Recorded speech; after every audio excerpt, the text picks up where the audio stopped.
Waterford now, where for more than 30 years, Joe Hurley has been lovingly caring for and growing vegetables and fruit in his small city garden. And at 81 years of age, Joe is as passionate about his hobby as he was when he started. We paid him a visit recently to see how the harvesting was going. The ground is perfect because everything is right for it because the seed just came, the garlic just came out and planted. I'm so active I don't feel my age at all, and I can walk the same as ever and I can swim as good as ever, so it never enters my mind. Thank God so far my age hasn't affected me in any way. Garlic there, and I'll finish the onions there and it'll be onions there as well. Well, I was born in a take county in Limerick, 21st of February 1929. Born in the public house, but we also had a farm, so I was used to a bit of gardening all my life, see what it was like. Joined the Guards in 4th of November 1954, and trained in the depot, the Garda depot in Dublin, and in April 55 I got Sligo was my first station. 1st of September 66 I arrived in Waterford, and I was there until I retired on 21st of February 1986. I met a lovely girl then. We came and transferred to Waterford, Eileen, and we got married on the 31st of March 1979.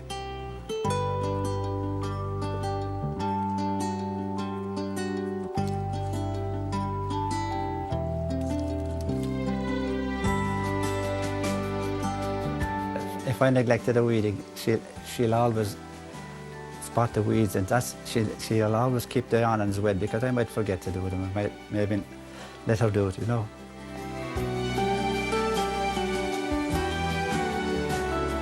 Well, for as long as I've known him, I mean, when we moved here in '79, between all the rubble in the garden after the builders, we got rid of that and rotivated the garden and got it started. And I suppose spuds went in first, and the cabbage, the usual ones, carrots, parsnips, you name it, and sure, it's gone on from there, all the different things. And when he retired, then I bought him a greenhouse to keep him from underneath my feet, and we grow tomatoes in there and cucumbers. And my garden I divided into, I have potatoes on one side and I have cabbage and all sorts of vegetables on the other side, and I kept doing that every year since, and I'm lucky with it. I get great crops every year. The soil, but first of all, the soil is very good here.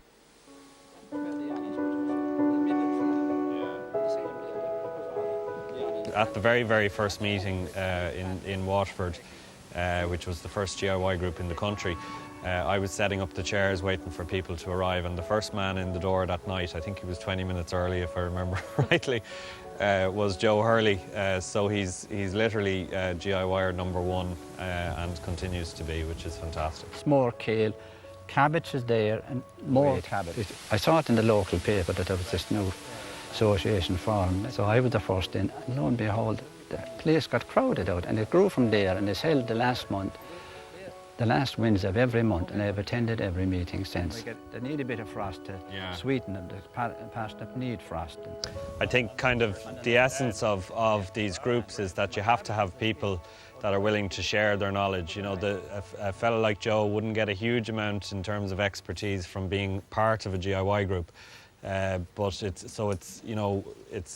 very important for us to have people with a lot of expertise who can share it with, you know, the younger people like myself who don't have as much experience as Joe does. That great expertise he has makes him a very valuable member for us to have in the GIY group. The ones we buy in the shop, they're all like perfect. You know? I mean, we like to kind of honour, I suppose, and celebrate the people that are the groups and the individuals that are really sort of epitomise the ethos of GIY, and so at our conference, at our national conference where we get together all of the people around the country that grow their own, we had about 300 people at the Guinness Storehouse, and President McAleese came along, who's as you know is a keen GIYer herself, and she presented Joe with his award, which was, you know, actually an incredibly emotional thing for all of us, you know, to see that, and an incredible honour for Joe and for GIY Ireland to have the President there and present that award to him. It was wonderful. I was delighted. Michael told me that I'd be getting this a GIY award, and I didn't know what it meant, but when I went up to Dublin got up there, I lived the first train, and it was a wonderful meeting, and the place was crowded, and then we had wonderful speakers. I couldn't believe they were all speakers who were able to speak about vegetables and everything, and the highlight, I suppose, when I met President Mary McAleese. Anybody retiring next year, if they have a bit of ground at the back, start a small bit of garden, and you can always start with cabbage and lettuce and those things. They're very easy to plant, and then get brave and you make a plot for potatoes and set your own potato, and once you start, I guarantee you keep at it every year. When you see the value you got out of it. As long as God gives me the health to garden, that's what I will be at. Well, we wish Joe many more happy years of gardening.